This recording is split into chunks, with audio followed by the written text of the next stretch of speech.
3월 3일 화요일 새벽 예배를 하나님 앞에 올려드리겠습니다.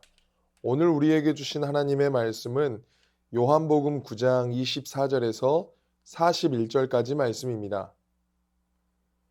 이에 그들이 맹인이었던 사람을 두 번째 불러 이르되 너는 하나님께 영광을 돌리라. 우리는 이 사람이 죄인인 줄 아노라.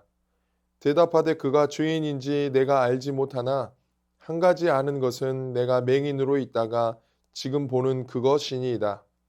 그들이 이르되 그 사람이 내게 무엇을 하였느냐? 어떻게 내 눈을 뜨게 하였느냐? 대답하되 내가 이미 일렀어도 듣지 아니하고 어찌하여 다시 듣고자 하나이까? 당신들도 그의 제자가 되려 하나이까? 그들이 욕하여 이르되 너는 그의 제자이나 우리는 모세의 제자라. 하나님이 모세에게는 말씀하신 줄을 우리가 알거니와 이 사람은 어디서 왔는지 알지 못하노라. 그 사람이 대답하여 이르되 이상하다. 이 사람이 내 눈을 뜨게 하였으되 당신들은 그가 어디서 왔는지 알지 못하는도다.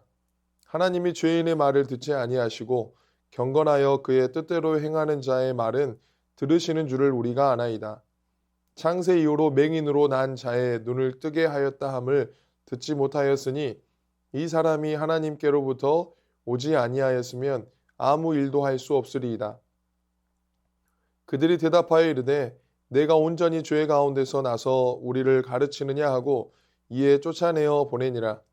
예수께서 그들이 그 사람을 쫓아냈다 하는 말을 들으셨더니 그를 만나사 이르시되 내가 인자를 믿느냐?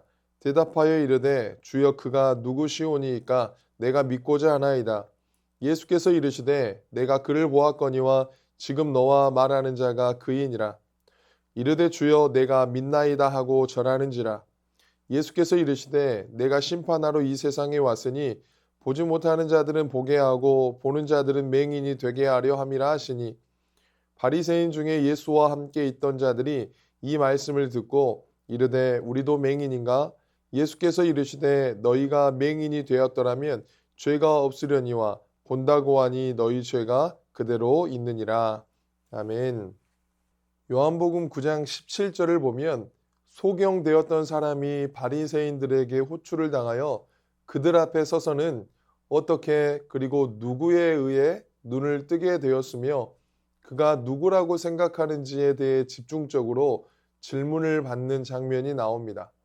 그때 그는 이렇게 대답했습니다. 선지자니이다. 33절로 넘어가면 그가 예수님을 가리켜 선지자라고 말한 이유가 나옵니다. 33절 말씀에 이 사람이 하나님께로부터 오지 아니하였으면 아무 일도 할 수 없으리이다. 예수님이 하나님께로부터 온 선지자가 아니고는 자기 눈을 뜨게 하는 기적을 행하실 수 없다는 것입니다.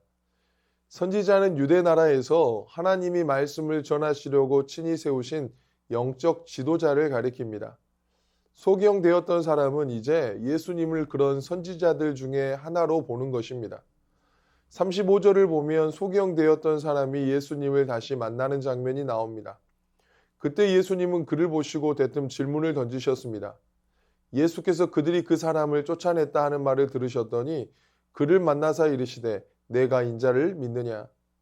여기서 인자란 하나님의 아들을 가리키는 별칭입니다. 그러므로 이 질문은 내가 하나님의 아들을 믿느냐라는 질문입니다. 그는 지금까지 예수님을 나사렛 예수라는 그 사람이나 선지자 정도로만 알고 있었는데 이제 전혀 들어본 적이 없는 인자, 곧 하나님의 아들이라는 이름을 듣게 된 것입니다. 그는 이렇게 대답했습니다. 36절에 주여 그가 누구시오니까 내가 믿고자 하나이다. 누가 하나님의 아들인지 가르쳐만 주면 그를 믿겠다는 것입니다. 이에 예수님은 37절에 대답하십니다. 내가 그를 보았거니와 지금 너와 말하는 자가 그이니라. 예수님은 내가 라고 하지 않으시고 너하고 지금 말하고 있는 자가 바로 곧 하나님의 아들이라고 말씀하셨습니다. 이에 그는 주여 내가 믿나이다 라고 고백하며 38절에 예수님 앞에 엎드려 절을 했습니다. 드디어 그의 믿음이 예수님을 하나님의 아들로 고백하는 자리에 이르게 됩니다. 소경되었던 사람은 예수님을 하나님의 아들로 고백하는 이 믿음을 갖게 되자 완전히 딴 사람이 되어버렸습니다. 그는 주변에 있는 모든 사람과 구별된 사람이 되었습니다. 자기 주변에 있는 사람들은 예수님을 하나님의 아들로 인정하지 않았습니다. 그의 부모 역시 마찬가지였습니다. 바리새인들이야 말할 것도 없습니다. 이 모든 사람들은 예수님에게서 나사렛 예수 그 이상을 보지 못했습니다. 그리고 당시의 사회도 누구든지 예수님을 하나님의 아들로 인정하기만 하면 사회에서 완전히 매장되어 버리는 공포 분위기였습니다. 그런 살벌한 상황 속에서도 소경되었던 이 사람은 예수님의 말씀을 듣자마자 그가 하나님의 아들인 것을 알게 되었고 알자마자 내가 믿나이다 하고 고백하는 놀라운 변화를 맛보았습니다. 이것이 바로 참 믿음인 것입니다. 구원받는 믿음이란 예수님을 하나님의 아들로 발견하는 믿음입니다. 하나님의 영광을 보는 믿음입니다. 중심으로부터 예수님을 나의 주, 나의 하나님이라고 고백하는 믿음입니다. 9장에는 또 한 가지 흥미로운 사실이 있습니다. 38절을 보십시오. 이르되 주여 내가 믿나이다 하고 절하는지라. 소경되었던 사람은 믿음을 고백하는 동시에 예수님께 엎드려 절을 했습니다. 경배를 했다는 말입니다. 믿음과 경배는 결코 분리될 수 있는 것이 아닙니다. 믿는 사람은 반드시 예배합니다. 믿음이 없이는 예배할 수 없습니다. 믿음과 예배는 하나입니다. 내가 믿는다고 고백하는 것은 하나님께 경배하는 것입니다. 내가 경배하고 예배하는 것은 믿는다고 고백하는 것입니다. 우리는 이 짧은 본문 안에 감추어진 하나님의 놀라운 음성을 듣습니다. 내가 하나님의 아들이라는 것을 믿느냐?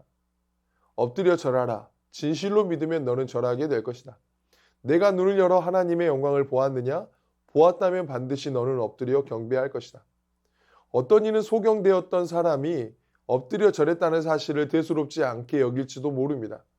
하나님의 손에 의해서 기적적으로 눈을 뜨고 보게 된 것이 너무 감사해서 절을 했을 것이라고 보는 견해도 있습니다. 그러나 다른 모든 사람들이 예수를 그저 그런 촌사람으로 보는데 반해 오직 그만은 예수님을 하나님의 아들로 알고 고백했다는 사실을 기억할 필요가 있습니다. 이 고백과 함께 했던 절은 여느 때의 절과는 다른 것입니다. 절하는 것 그 자체가 특별한 신앙 고백이며 그 속에 예배가 담겨 있는 것입니다. 소경되었던 사람이 예수님 앞에 엎드려 절한 것 역시 특별한 의미를 지니고 있습니다. 그는 하나님의 영광을 보았습니다. 초라한 옷을 입은 나사렛 청년에 지나지 않았지만 그 말씀을 듣고 다시 보니 자기 앞에 계신 예수님이 바로 하나님이셨습니다. 그분에게서 하나님의 영광이 비치고 있습니다. 성경을 보십시오. 창세기로부터 계시록에 이르기까지 하나님의 영광을 발견한 사람치고 뻣뻣하게 서 있었던 사람이 누가 있습니까? 모든 사람이 그 영광 앞에 무릎을 꿇었습니다. 창조자 되신 하나님, 온 우주의 주가 되신 하나님, 인류의 생사화복을 주관하시는 하나님, 그 하나님이 임재해 계시다는 사실을 확인했을 때 모두가 무릎을 꿇고 엎드렸습니다. 주님께 무릎 꿇음은 자존심이 상하는 행동이 아닙니다. 전적으로 주를 경배하며 의지한다는 표시입니다. 우리 삶의 주인 되시는 주님을 전적으로 의지하며 붙드는 은혜가 있기를 원합니다. 주신 말씀 의지하여 함께 기도하겠습니다. 주를 향한 고백으로 멈추지 않고 삶이 변화되는 은혜가 있게 하옵소서. 주님의 영광이 매일 감탄하며 경탄하는 축복된 우리의 삶 되게 하옵소서. 말씀 의지하여 함께 기도하겠습니다.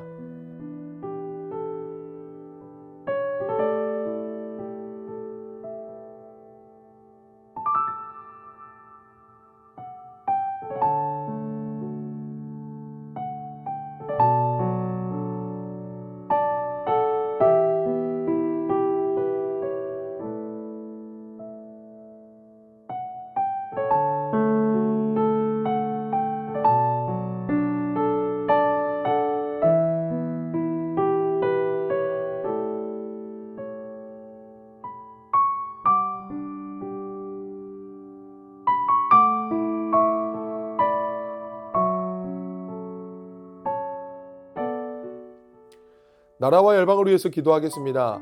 가난하고 소외된 분들과 출발선이 다른 청년들이 위로받고 소망을 품을 수 있는 나라 되게 하옵소서. 이념으로 나누어지는 이 땅을 긍휼히 여기사 사랑과 자비의 나라 회복되게 하옵소서. 전 세계에서 5에서 17세 아동 1억 3,800만 명이 노동에 시달리고 있다고 합니다. 세계 곳곳에서 교육사업과 어린이 사역 등을 통해 어린이들이 꿈과 희망을 품는 계기가 많아지게 하옵소서. 나라와 열방을 위해서 함께 기도하겠습니다.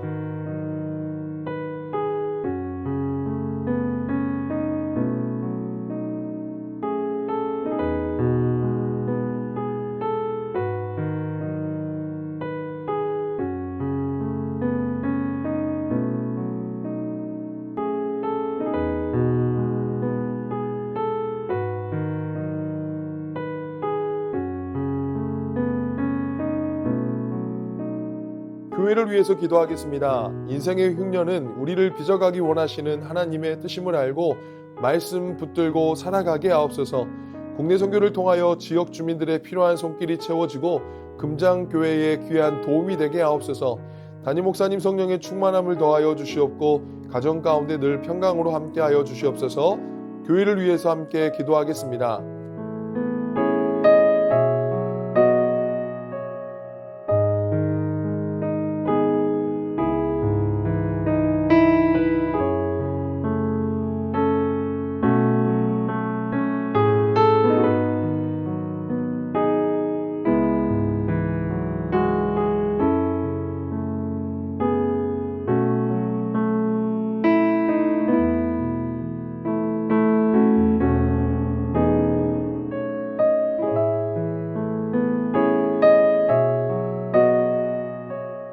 선교사님과 하루부들을 위해 기도하겠습니다. 탄자니아 조병훈 호선옥 선교사님, 14명의 청년 DTS 팀들이 주님의 제자로 잘 세워져 가게 하옵소서.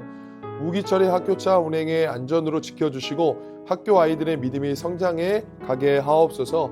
탄자니아 정현우 정슬기 선교사님, 2월 18일부터 3월 20일까지 이어지는 인도네시아 전도여행과 3월 20일부터 4월 17일까지 진행되는 국내 전도여행이 하나님의 인도하심과 보호하심 속에 진행되도록 4월 8일로 예정된 이음의 진료전까지 재활운동을 꾸준히 이어갈 수 있는 환경과 여건이 잘 마련되도록 화로분들을 위해 기도하겠습니다. 안미랄 박열매 선교사님의 셋째 승호 일반 병실로 옮겨졌습니다.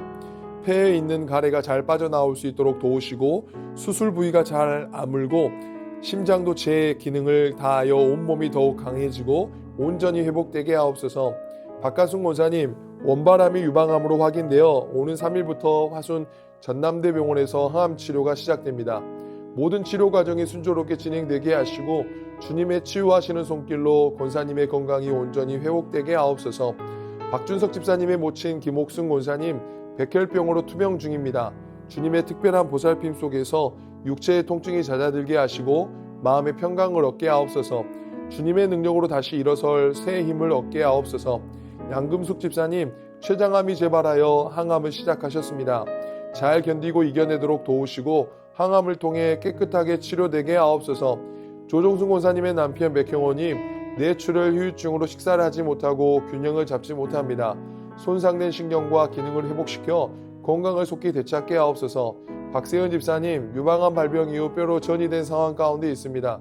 통증이 완전히 사라지고 치료 과정 속에서 회복의 은혜를 경험하게 하옵소서. 권호순 권사님, 진행 중인 항암 치료가 계속 효과를 나타내어 암세포가 완전히 사라지고 면역력이 증가하여 모든 치료를 잘 감당하게 하옵소서.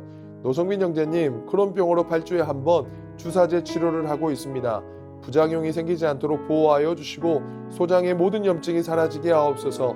이외에도 수술 이후에 회복 중에 계신 분들, 항암 치료 가운데 계신 분들, 모든 환우분들의 몸과 마음을 회복시켜 주옵소서.